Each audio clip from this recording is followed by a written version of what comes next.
Hi everyone! You've set up your app, the logs are flowing, but if you want to go from monitoring to truly understanding performance and correlations, this is where APM shines. Today, I'll walk you through how to get started with Datadog APM using Python and JavaScript, two of the most common languages in the wild. We will not cover serverless instrumentation just yet. Before we get started, if you want to audit your Datadog setup or get suggestions for improving your performance insights, check out Dataiker.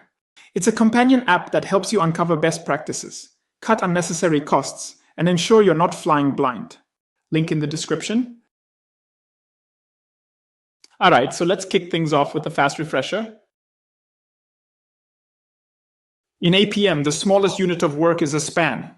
Think of it as a single operation, like a database query or an HTTP call. A collection of spans grouped under a single request is called a trace. Each span contains valuable metadata, latency, HTTP method, error codes, even host info. Now let me show you the architecture we're about to implement. Your app uses APM libraries to auto-generate spans. These get sent to the agent, running locally either directly on localhost or sometimes in a container in the same host. From there, the spans are forwarded to Datadog's backend, where you can visualize traces, service maps, errors, bottlenecks, and more. Or if you prefer, here is the schematic from Datadog's documentation. That's relatively straightforward, but it is important to keep in mind that rough architecture diagram, specifically during debugging. Let's jump into the first important piece, your Datadog agent. If APM isn't enabled, nothing else matters. You'll just have an agent that cannot receive traces and will not forward them to Datadog. Let's take a look at how to get started with application-level instrumentation, specifically using automatic methods. In this demo, we'll focus solely on automatic instrumentation, not custom setups. You have two main options here, single-step instrumentation or using Datadog libraries directly. Both approaches send the same telemetry, from your app to the agent, then to the Datadog backend. Let's explore both methods side by side. We'll start with the simpler option, single-step instrumentation. Click into it and you'll find the full setup instructions. You'll see OS-specific options, and up top a breakdown of how automatic application detection and instrumentation works. Under agent installation via fleet automation, you can select a specific OS, say Linux. Next, enable APM automatic instrumentation and follow the step-by-step instructions. In Kubernetes setups, you can also choose the target version of the tracing library you want to inject. For example, here we're targeting version 1 of the Java Datadog library, which will be auto-injected into all running jobs. And we are targeting the version 3 for the Python Datadog library. To find the latest version of the tracing library, just Google GitHub Datadog trace plus your language. You'll land on the GitHub repo, where the latest release version is listed on the right-hand side. For Node.js, the current version is 5.60, but let's check the Python trace library as well. Here it is, version 3.10. Single-step instrumentation is a great option, especially when you're just getting started with Datadog. It allows you to instrument an entire cluster within minutes, automatically covering all applications running on that cluster. This is particularly useful in environments where access is fragmented. For example, when the person managing the Datadog agent isn't the same as the person managing the applications. That kind of separation can cause delays in getting applications fully instrumented. With single-step instrumentation, everything is wired up out of the box instantly. However, one trade-off is that the SDK version is managed globally across the cluster. This means that if one application runs into a compatibility issue, you may have to hold off on upgrading the SDK for every app until the issue is resolved. On the flip side, having centralized control also makes it easier to manage upgrades. You can roll out a new SDK version in a staging environment, validate it across services, and deploy to production in just a few minutes. If you're working in a local environment, or single-step instrumentation doesn't fit your setup, go with automatic instrumentation instead, and refer to the specific documentation here. Looking at the library, there are two steps we need to follow. Step 1 is installing and configuring the agent. I'll demo that shortly. Step 2 is adding the Datadog tracing library to your code. Let's walk through installing and configuring the agent. In this automation example, we don't see any config because it defaults to single-step instrumentation. But if we check the default agent config, say on a Linux machine, you'll see some predefined settings for trace collection. Under the APM config, tracing is enabled by default, enabled true. Traces are received on port 8126, so make sure it's open depending on your environment. For instance, if you're on Linux or Kubernetes, you may want to have the socket option enabled as displayed here. In a containerized environment, be sure your agent accepts non-local traffic. The request coming from outside the current Datadog container will then be accepted. You'll find similar configuration options if you're using the Helm chart setup. In the Helm charts values file, under APM, you'll see sockets are enabled by default. It's set to true, meaning the agent is ready to receive traces via sockets. If you also want port 8126 open to receive traces over TCP, you can do that by setting port enabled to true in your configuration. Setting both to true lets the agent accept traces via TCP and sockets. Of course, there are more config options if you want to go deeper into customization. The same applies to the operator if you're using its default configuration. Let's now deploy the agent in my local machine. As you can see here, the agent is running properly. I've made sure port 8126 is open so the agent can receive traces. If you want to test this setup, the documentation includes a quick example. It shows how to verify that your agent is properly running on localhost. Running that test will create a span with a trace under a service name called service name, and the resource will be home. I'll copy the command and open a new terminal. Hit enter to run it. Looks like the trace was received successfully. Now I'll switch back to my Datadog environment and wait for the trace to appear. As you can see, the trace has come through successfully. I can open it to inspect the trace. In this case, it has just one span since nothing else was created. I can review all the metadata from this manually generated span. That confirms the agent is listening on port 8126 and can receive traces over TCP. In Kubernetes, using sockets changes things slightly, but this setup gives you a solid head start. It's a reliable way to begin testing your trace setup. We'll use Datadog's native libraries in this tutorial. They're production grade, easy to use, and come with some baked-in bonuses like security detection and profiling. We'll run a future episode on OpenTelemetry.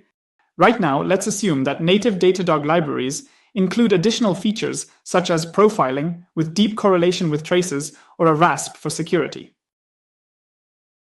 Let's move into Python. I've got a basic Flask app ready. First, we install the tracing package. Let me walk you through this basic Python example. It's a single file Flask app that returns a random quote. We pick a random quote, very simple setup. Now let's go ahead and install the necessary libraries. Choose Python in the docs and follow the instructions shown. We'll need to install the ddtrace library. Easy enough, then run your app using this command. Now let's install the ddtrace library and connect it to the Python app. Done. I'll stop the app and relaunch it with ddtrace run prepended to the command. Clicking that starts the app normally, but this time tracing is enabled. By default, it targets localhost on port 8126 to send trace data. Now, if I query my app at localhost 5050 a few times, traces will be triggered. Then I'll jump back to the Datadog backend. And I should see those traces showing up there. In the APM Traces Explorer, I can check the past 15 minutes and see plenty of traces already coming in, from earlier tests and recent traffic from this app. To narrow it down, I'll filter by top service and response so I can better inspect them. This shows all the GET requests hitting my Flask app, and I can click into any of them for details. This lets us visualize all the internal operations and libraries involved in processing the request.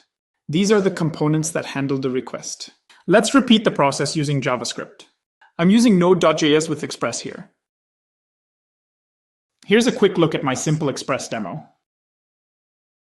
It's just one index.js file. For every incoming request, this is what happens. A GET request to port 3000 returns, hello world. That's all it does. Back in the docs, I'll switch to the Node.js section. Here you'll find the full installation steps. First, I'll install the ddtrace library. Then I'll initialize it at the top of the source code. Let's get started with that. We'll begin by installing the library. Run npm install ddtrace. Great, once that's done, I'll initialize it in the code. Then in my app file, I'll go to the top and initialize the library like this. From there, I can start the app just like I normally would. Node index.js. The app should now be running on localhost 3000. To test it, I'll visit port 3000 in the browser or via curl. I should see hello world as the response. Let's trigger it 3 times and then check how it appears in Datadog. As expected, the 3 requests are already visible. Clicking into one, I can inspect all internal calls handled by the Express framework. Plus, I see metadata like the status code, host, path, and other useful info. All of it relevant for debugging and observability. Now this is great, but in both cases the name of my application is not really the one I want to display. And on top of it, there is no mention of the version. For that, make sure to set the environment variables dd_service and dd_version on the environment. The library can automatically read them, create traces accordingly. For example, I could set dd_service =, my custom Node.js app. Perfect. I'll also set the version to 1.0, and restart the app with those settings. Looks good, everything's updated. I'll hit the app 3 more times to generate traces. As expected, the service name is now updated to my custom Node.js app. Clicking into it, I'll find the version info displayed somewhere in the details. It now shows version 1.0, which wasn't there earlier. The last thing you might be wondering, what's the environment tied to this trace? If I display the trace metadata, you'll see the environment is set to dev. But I didn't explicitly set that anywhere. That's because the environment gets inherited from the running agent, and my agent is running with the tag nv-dev setup, which is why the app's traces are marked as dev2. And that's how you set up an application that's automatically instrumented with your custom name and the Datadog tracing libraries. Let's now quickly go over how to debug your setup and check where things can go wrong. For that, go to APM library configuration, select the language you want, and for all of those, you would have dd_trace_debug environment variable that you can set up the true to start creating debug logs. Let me show you with a quick example. Let's use again the Node.js app we had earlier. I don't have the agent ready to listen in this example. I'll start the app to see the error logs. We can see that we have network issues in requests. Connection refused on localhost 8126. Now I have my agent running and ready to listen on port 8126. I can start back the app with the same command. This time no errors can be seen. Let's query the app on port 3000. We have the hello world answer as expected. Now we can start to see the payload that will be sent to Datadog, which include the spans created and additional metadata. Let's wrap up with a quick note on library compatibility. Sometimes your app or its dependencies might not work correctly, and one of the first things to check is the compatibility matrix. For example, with Python, you'll see a full list of supported libraries, along with the OSes, runtime versions, and integrations that are supported out of the box. So if you're looking for built-in instrumentation, this page will tell you what's covered. You'll find all the most common libraries listed here. If you need more than what's supported, you can always add custom instrumentation or use OpenTelemetry. Let's wrap it up. Today you saw how to go from 0 to having real traces flowing into Datadog using Python and Node.js. We covered the agent config, the native tracing libraries, and how to view everything in the UI. In a future video, we'll do the same setup using OpenTelemetry, compare its flexibility versus Datadog's native tools, and discuss when to use which. Meanwhile, many other topics are yet to come, such as APM sampling, so hit that subscribe button, and as always, happy monitoring!